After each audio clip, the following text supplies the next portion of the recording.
Russia Ukraine যুদ্ধ আধুনিক যুদ্ধের অন্যতম দীর্ঘ এবং জটিল সামরিক সংঘাত। 2022 সালে শুরু হয় এই যুদ্ধ শুধুমাত্র ইউক্রেন এবং রাশিয়ার মধ্যে সীমাবদ্ধ থাকেনি, বরং এটি ইউরোপ এবং সমগ্র বিশ্ব রাজনীতির গতিপথ বদলে দিয়েছে।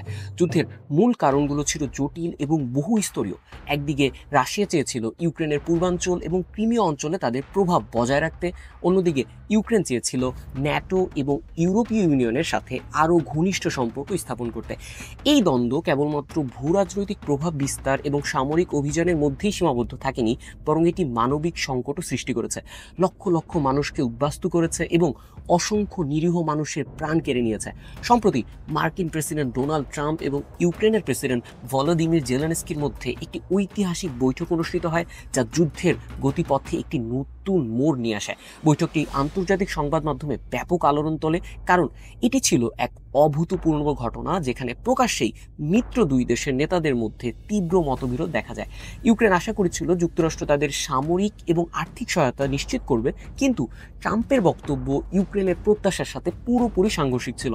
তিনি বরং ইঙ্গিত দেন ইউক্রেনকে যুদ্ধের অবসান ঘটানোর জন্য রাশিয়ার সাথে আপোষ করতে হবে।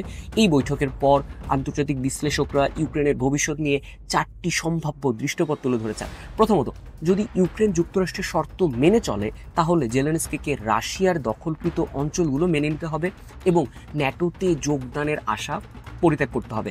এটি ইউক্রেনের জন্য একটি বড় রাজনৈতিক এবং কৌশলগত পরাজয় হবে, যা শুধু দেশের ভেতরে নয়, আন্তর্জাতিক মঞ্চেও তার অবস্থান দুর্বল করবে। ইতিমধ্যে ইউক্রেনের অর্থনীতি যুদ্ধের চাপ সামলাতে হিমশিম খাচ্ছে। তার উপর আমেরিকার সাহায্য বন্ধ হয়ে গেলে পরিস্থিতি আরও শোচনীয় হবে।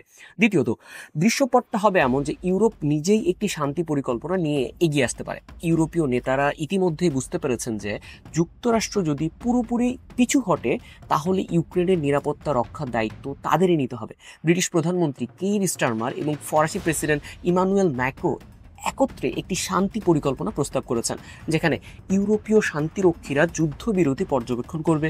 তবে ট্রাম্প স্পষ্ট জানিয়ে দিয়েছেন মার্কিন সেনারা এতে সরাসরি অংশ নেবে না। এ ধরনের পরিস্থিতিতে রাশিয়া হয়তো যুদ্ধবিরতি মেনে নিলেও অতি শীঘ্রই আবারও ইউক্রেনকে চাপে ফেলতে পারে। যদি ইউরোপ একাই এই যুদ্ধের ভার নিতে বাধ্য হয়, তাহলে ন্যাটো জোট দুর্বল হয়ে পড়তে পারে এবং এটি ইউরোপের নিরাপত্তার জন্য দীর্ঘমেয়াদী হুমকি তৈরি করবে।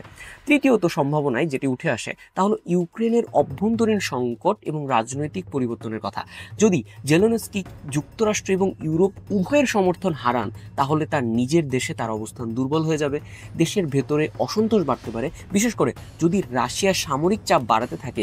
ইউক্রেনের কিছু প্রভাবশালী ব্যবসায়ী এবং সামরিক কর্মকর্তারা তখন হয়তো জেলেনস্কিকে সরিয়ে রাশিয়াপন্থী একটি সরকার প্রতিষ্ঠা করতে চাইবেন। এটি কার্যত ইউক্রেনকে রাশিয়ার প্রভাব বলয়ে ফিরিয়ে নিয়ে যাবে এবং গণতন্ত্র ও স্বাধীনতার জন্য লড়াই করা ইউক্রেনীয় জনগণের স্বপ্ন ভেঙে দেবে। সবচেয়ে চমকপ্রদ চতুর্থ দৃশ্যপটটি হলো চীনের মধ্যস্থতায় শান্তি প্রতিষ্ঠা। ইউক্রেন যখন পশ্চিমা জোটের সমর্থন হারাচ্ছে, তখন চীন নিজেকে নিরপেক্ষ মধ্যস্থতাকারী হিসেবে প্রস্তাব দিতে পারে। চীন ইতিমধ্যে বিশ্ব রাজনীতিতে তাদের প্রভাব বাড়ানোর চেষ্টা করছে এবং ইউরোপের সংকটে তারা নিজেদের কূটনৈতিক শক্তি প্রমাণের সুযোগ হিসেবে দেখতে পারে। চীন যদি ইউক্রেন এবং রাশিয়ার মধ্যে একটি শান্তি চুক্তি করাতে সক্ষম হয়, তবে এটি চীনের জন্য একটি বড় বিজয় হবে। তবে এতে ইউক্রেন চীনের অর্থনৈতিক প্রভাবের অধীনে চলে যাওয়ার ঝুঁকিতে পড়বে, যা তাদের সার্বভৌমত্বের জন্য বড় চ্যালেঞ্জ হতে পারে। রাশিয়া ইউক্রেন যুদ্ধের এই চারটি সম্ভাব্য ভবিষ্যৎই এক একটি আলাদা চ্যালেঞ্জ নিয়ে আসে।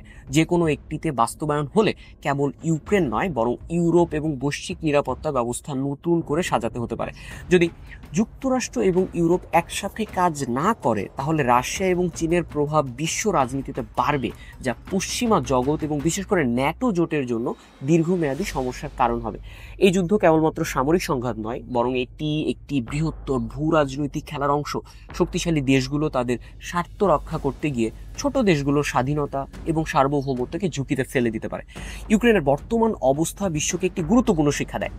আন্তর্জাতিক সম্পর্কের জগতে বন্ধুত্ব কখনোই স্থায়ী নয়, বরং প্রতিটি দেশই শেষমেশ তাদের স্বার্থকেই অগ্রাধিকার দেয়। শেষ পর্যন্ত রাশিয়া ইউক্রেন যুদ্ধের ভবিষ্যৎ নির্ভর করছে বিশ্ব নেতাদের কূটনৈতিক বিচক্ষণতা এবং সঠিক সিদ্ধান্ত নেওয়ার উপর। যুদ্ধের ধ্বংসস্তূপের নিচে চাপা পড়া সাধারণ মানুষ শান্তির অপেক্ষায়, তারা আর বিশ্ব তাকিয়ে আছে এই সংকট কবে কিভাবে সমাধান হবে তার উপর।